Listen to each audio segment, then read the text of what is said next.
नमस्ते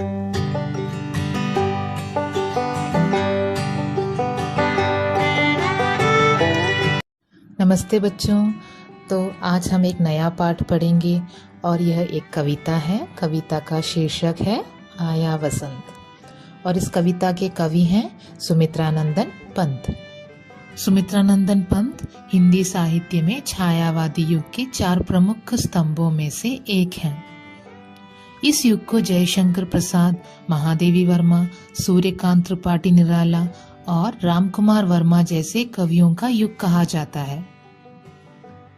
सुमित्रानंदन पंत का जन्म अल्मोड़ा के कैसोनी गांव में 20 मई 1900 को हुआ था।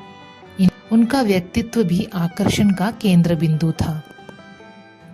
उनका प्रकृति से असीम लगाव था। बचपन से ही वह सुंदर रचनाएं लिखा करते थे। प्रस्तुत कविता में कवि ने बसंत के आगमन एवं उसके आगमन से प्रकृति में होने वाले परिवर्तनों को अत्यंत सहजता से व्यक्त किया है। तो चलो बच्चों, हम अब कविता की ओर चलते हैं। चंचल पग दीप शिखा के घर, ग्रह मग वन में आया वसंत। सुलगा फाल्गुन का सोनापन, सौंदर्य शिखाओं में अनंत। सौरभ की शीतल ज्वाला से फैला उर उर में मधुर दाह। आया वसंत, भर पृथ्वी पर स्वर्गिक सुंदरता का प्रवाह।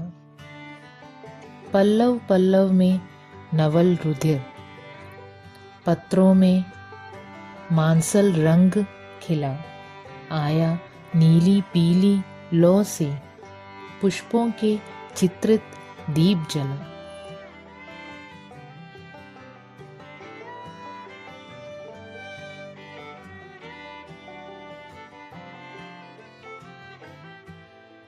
अधरों की लाली से चुपके कोमल गुलाब के गाल लजा। आया पंखड़ियों को काले पीले धब्बों से सहज सजा। कली के पलकों में मिलन स्वप्न, अली के अंतर में प्रणय गान। लेकर आया प्रेमी वसंत, आकुल जड़ चेतन स्नेह प्राण।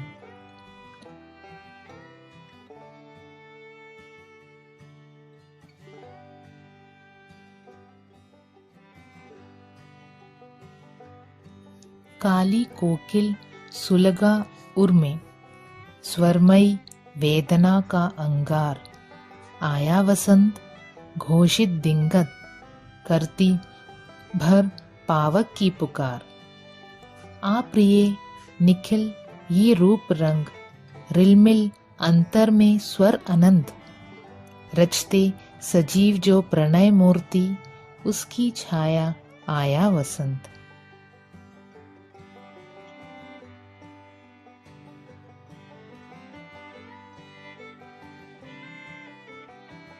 इस कविता के कुछ शब्दार्थ हम सीखेंगे। ग्रह, ग्रह का मतलब है घर। उर हृदय, पल्लव नए पत्ते। रुधिर रक्त, अधर होठ। अली सखी या भ्रमर। चेतन, चेतन का मतलब है सजीव। प्रणय प्रेम। मग मार्ग। दाह ताप जलन। नवल नया। पत्रों पत्तों। कली, कली का मतलब है कली। जड़ निर्जीव। पावक आग। अब हम इस कविता का सारांश देखते हैं।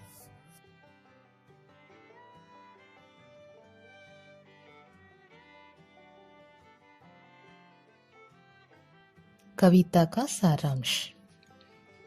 वसंत ऋतु का सौंदर्य एवं प्रकृति पर इसके प्रभाव को व्यक्त करती यह कविता अत्यंत रोचक, सुग्राह तथा सजीव है।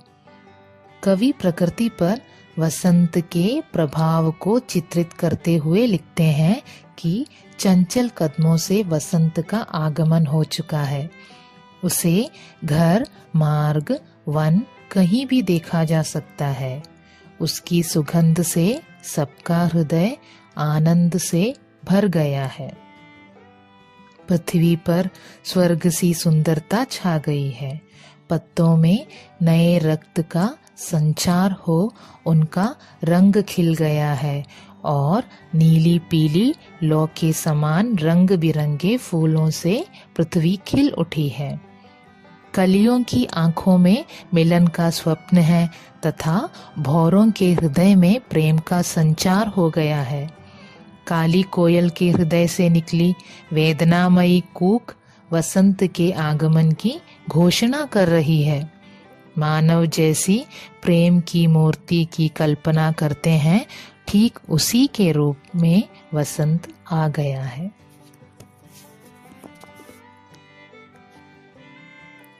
प्रश्नोत्तर। पहला प्रश्न है, वसंत कहाँ कहाँ आया? वसंत घर, मार्ग और वन में अर्थात चारों तरफ आया। दूसरा प्रश्न है, सबके हृदय में क्या फैल गया? उत्तर है, सबके हृदय में वसंत के आगमन से मीठी जलन फैल गई। तीसरा प्रश्न है, पत्तों का रूप सौंदर्य कैसा है? उत्तर, पत्तों में नया खून दौड़ जाने से उनका रंग खिल उठा है। चौथा प्रश्न है, वसंत के आने पर कोयल ने क्या किया?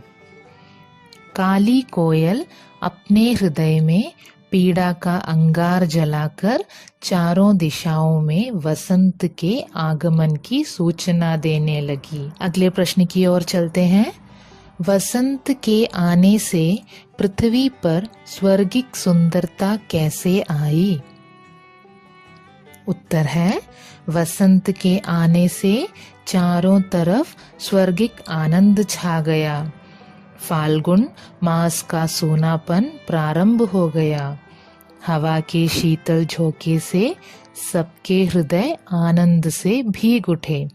पत्ते पत्ते खिल उठे तथा कोयल कूक उठी है। अगला प्रश्न है, कविता में वसंत को प्रेमी वसंत क्यों कहा गया है?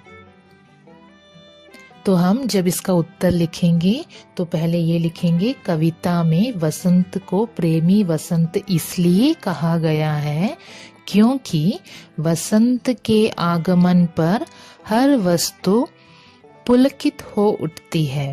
कलियों तथा भ्रमरों के हृदय में प्रेम गान फूट पड़ता है। इसी को देखते हुए कवि ने वसंत को प्रेमी की उपमा दी है। अगला प्रश्न है, गुलाब क्यों लजा रहा है?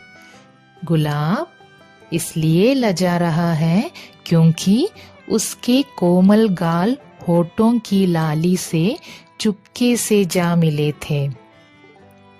तो आखिरी प्रश्न की ओर चलते हैं। कवि ने वसंत को किसकी छाया कहा है और क्यों?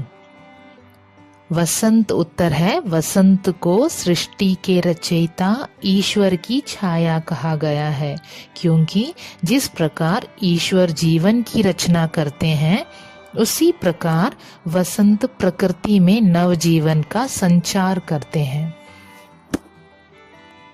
धन्यवाद बच्चों। तो अगले पाठ के साथ हम फिर मिलेंगे।